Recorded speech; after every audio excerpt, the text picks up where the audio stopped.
Ahanba makada channel sigi maikay digi mayam punong putaram na ukchabagalo ni koramjiri amadi ngasi phone kiba pauche singdigi maruiba headline sing amadi maruiba pausing puduna lakshari tabisi government ki resettlement process asina santi purakani haiba thajaba watli manglen kibjen Manipur gi oina taraga mga suba finance commission ki senfam fangdaba kusilakle Manipur gi rural local body ki lupa koti chamanga ga yangkhay mapan mangjakre Amarom da thataruk ki manung da panchayat mikhal pang thokadoribra Bimol hojik maruiba paulo bisi government ki resettlement process asina santi purakani haiba thajaba watli manglen kibgen Manipur da thokliba irang asina hojik chahi ani makha henjilakle irang asina maram oiraga lanjenariba sing masa masagi mayumda hanjannabagi damakta government na lokhalakliba khongthang asina mapung phana santi purakani haiba thajaba watli santi hanjanhanaba haibasi Yadriba nakal anigi marakta yasinaba puraklaba matamda oigadabani haina Kangpokpi district ki manung chanba Khoripok village ki village chief manglen kipgena fongdokre pokna famda manglen kipgena hai government na hojik IDP singi resettlement ki thabak thoram sing lokhulagliba asina santi purakpa ngambani haiba thajade IDP sing na hojik mayumda hanjannariba asidi Matam sanga mayum thadok laga leirakpana hanjinbagi hanjinbani khatnariba nakal anigi wari sanadun lekhai amatana wakhai drifawba government ki resettlement process asinadi santi purakpa wagani mahakna makha takhibada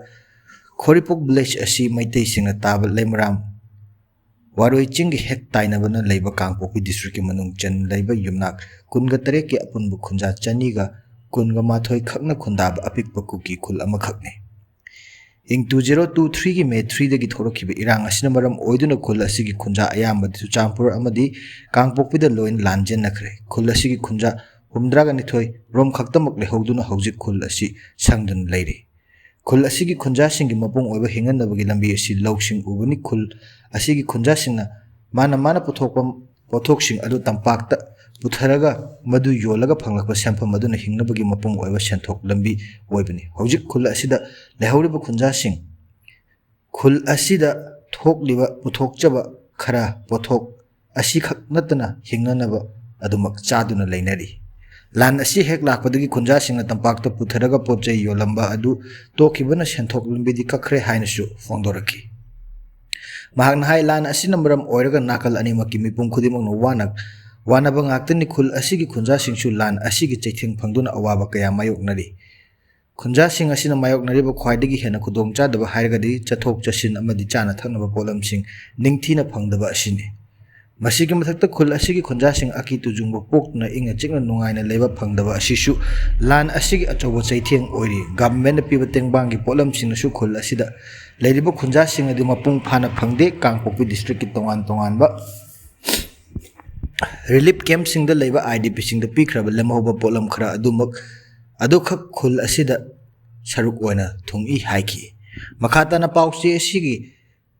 paumi sing na hangbada lal asi loisiladuna waroi sinama puraktuna lamdam sida tangdu leitaba purakna bada makari paujel pinimge haina hangbada manglen kidgen hai lan asina nakal animakta mayum makai tumna manghan bikraba natana misimina kaya amasu yawnari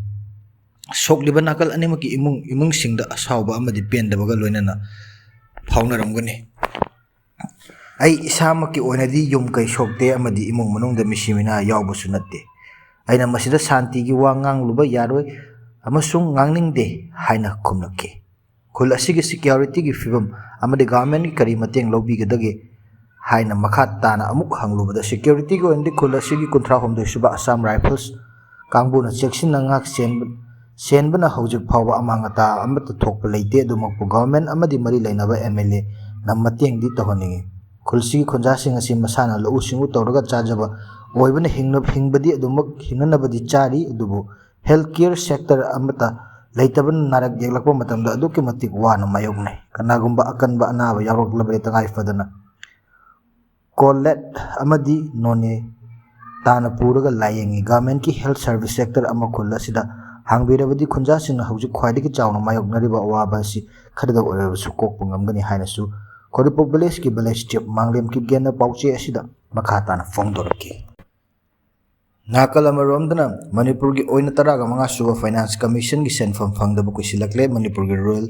local body gi lupa koti chamanga ga yankhai ga mapan mangjakre. Manipur gi oina matam sanga rural local body gi mikhal pang thokpa ngamdana la khraba matung union government taraga manga suba finance commission gi makhada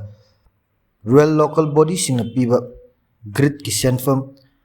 ing 2021 dagi fangdana lerakli masina maram oraga khongangi lamda pangthokadaba tongan ba chawk thorang thabak sing season nagadaba lupa koti chamanga ga yankhai mapan gi senfam mangjakre. Union Panchayat Raj Minister Rajiv Rajan Singna Lan Singna ngasi Lok Sabha da pikhiba aiba pakum amagi matungina government rural local body gi taraga manga suba finance commission gi grant asi eligible condition mapung haraba gram panchayat block panchayat amasung district panchayat sing da pibani rural local body sing da pidi bataraga manga suba finance commission gi grants ki senfam asi state sing da pikhraba grants transfer certificate ki base tawbani masi galoina na operational guideline gi matung ina tangai fadaba condition adugi matung in state mapung fangan gadabani Hairiba condition asi mapung phadrabadi taraga manga suba finance commission gi senfam asi thadok loi hairi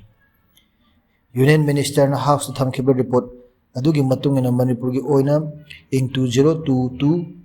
ngakpigani 2021 tara manga suba finance commission rural local body gi lupa koti chamaga humdra tret ki grant release tawkhre ing 2021-2022 da lupa koti chamaga kunthra mathoi allocate tawbadu lupa koti humfuga manga ga point yankhai khaktam release tawki adubu 2022-2023 dagi di state as rural local body sing da taraga manga suba finance commission gi chahi gi oina pidaba grants ki senfam allocate tawbasu senfam amata thadokna lakli report adugi matung ina senaba chahi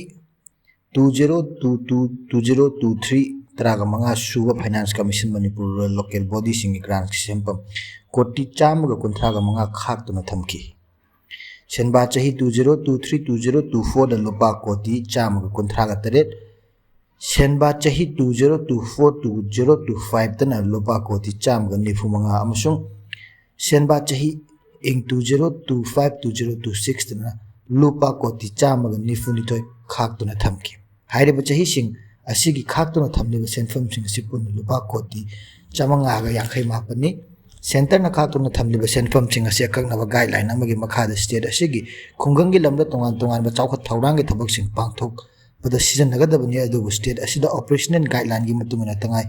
fadaba condition sing mapung fahanba ngamdabana senfam sing asi mangjaduna lakli banba yabadi state asida rural local body gi matam loikhrabasu matam sangna mikhal pangthokpa ngamdan leirakli hangduna leiba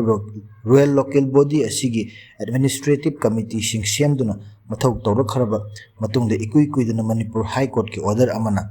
Hana Lairamba Committee adu muthatlaga inou nova committee siamnaba amasung thataruk ki manungda panchayat ki mikhal tawmanaba khangan khibani adubu haujumaki oina di state asida president will laibana maram oiraga committee siamba ngamdana leirakhibani taraga manga suba finance committee gi operational guideline yawriba condition sing mapung phanba ngamdreba state asida rural local body lehenba ngamdreba asinara haibasi achawa wahang ama oire Masini ngasi nongmagi maruwa headline sing amadi maruwa paw sing tabire sing wambro khurumjari channel asibu nungsibiduna like share amadi subscribe to bakawigano haibga lunena atanga suwaida tension jari